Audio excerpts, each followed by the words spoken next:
এটি ছিল লিয়াওসি করিডোরের গলা চেপে ধরা এক গুরুত্বপূর্ণ পথ।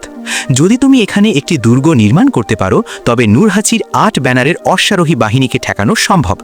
কিন্তু এ স্থান ছিল খোলা ও বিস্তীর্ণ, শত্রু সহজেই এগিয়ে এসে সরাসরি শহরের দরজায় পৌঁছে যেতে পারত। তাই বুদ্ধিমতী তুমি সমতল ভূমির উপর একটি বিশাল শহর প্রাচীর নির্মাণ করলে। প্রাচীরের উপরে অসংখ্য তীর ছোড়ার ফাঁক রাখা হলো, যাতে সৈন্যরা প্রাচীরের আড়াল থেকে শত্রুকে লক্ষ্য করে আক্রমণ করতে পারে। শত্রু যাতে প্রাচীরের একেবারে কাছে এসে আক্রমণ করতে না পারে, সেজন্য তুমি ৪ কোণায় উঁচুতে বেরিয়ে থাকা বুরুজ তোপখানা মঞ্চ তৈরি করলে।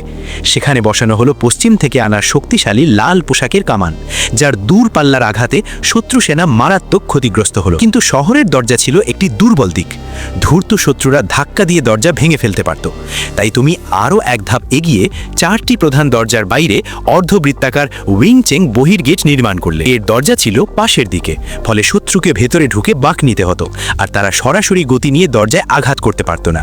এতে আক্রমণের গতি অনেকটাই কমে যেত। শহরের ভেতরে তুমি একটি ক্রস রোডের কেন্দ্রে ঘণ্টা ও ঢোলের মিনার নির্মাণ করলে। এখান থেকে পুরো শহর দেখা যেত এবং দ্রুত নির্দেশনা দিয়ে সৈন্যদের সাহায্য পাঠানো সম্ভব হতো।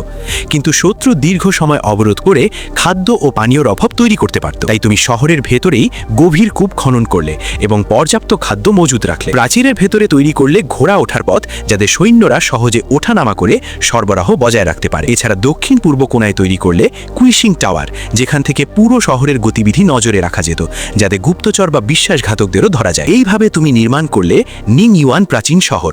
১৬২৬ সালের বসন্তে এখানেই সংঘটিত হয় নিং ইউয়ানের মহান বিজয়, যা হৌজিন বাহিনীর অজেয়তার মিথ ভেঙে দেয় এবং লিয়াওডং অঞ্চলের প্রতিরক্ষা দৃঢ় করে মিং সাম্রাজ্যকে আরও প্রায় ১ দশক সময় এনে দেয়।